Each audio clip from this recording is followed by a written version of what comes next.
Ganda mo naman pala eh, oh. Ladies and gentlemen.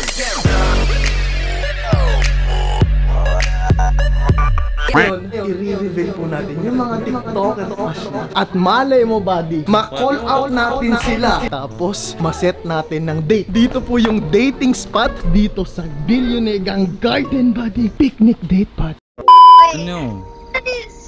Sabi nila rinig daw nila through cellphone. Kala. Ano? Rinig ba nila? Wait. Yes, rinig sa cellphone. Rinig daw. Pinaya ko. Bakit naman? Hindi ko alam. Ikaw kasi. Ba't ako? Ganda mo naman pala eh, oh. Hindi ako maganda. Ano yan? Ano? Ewan. Basta. Si Ate Caroline. Apo, oh. Bait naman. Hindi. Mami yun. Wait. Pahay mo naman ako. Tumabas si Mama. Ngayon. Ano ba ginagawa mo dyan? Wala. Ano? Nagcha-charge ka lang, di ba? Ha? Tama ba ako? Nagcha-charge ka, tapos mag-email ka na lang ulit. Yep. Tama.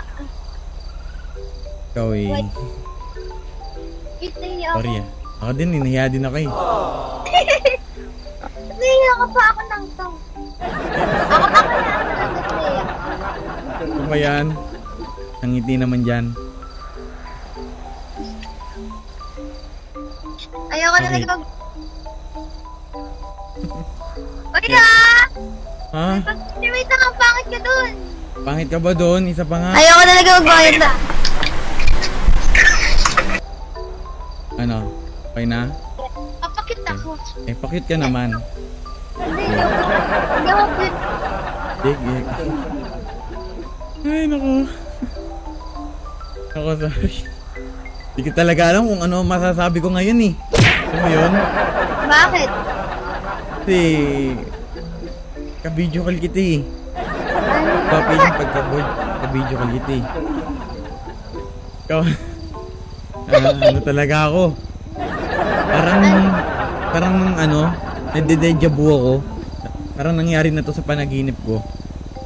What? Oo. What? Anong mangyayari? Basta di ko alam eh, basta ganito yun nangyari sa panaginip ko eh. Ngayon, nagkwento ko sa mga ano ko yan, mga fans ko, lagi-lagi. Ano nangyari sa akin tuwing araw, ano ba yun? Ikaw kasi... Bakit ako? Ako lang po. Nawan ko din. Sabi na ito. Pang kagay. Ano? Wala eh. Wala talaga. Talaga alam mo ano nangyayari ngayon. Ba't pero to parang sasabog ako? Saan? Sasabog ako. Saan? Sabog. Pagmamahal ko sa'yo. Now! All I wanna be, all I ever wanna be, yeah, is somebody to you.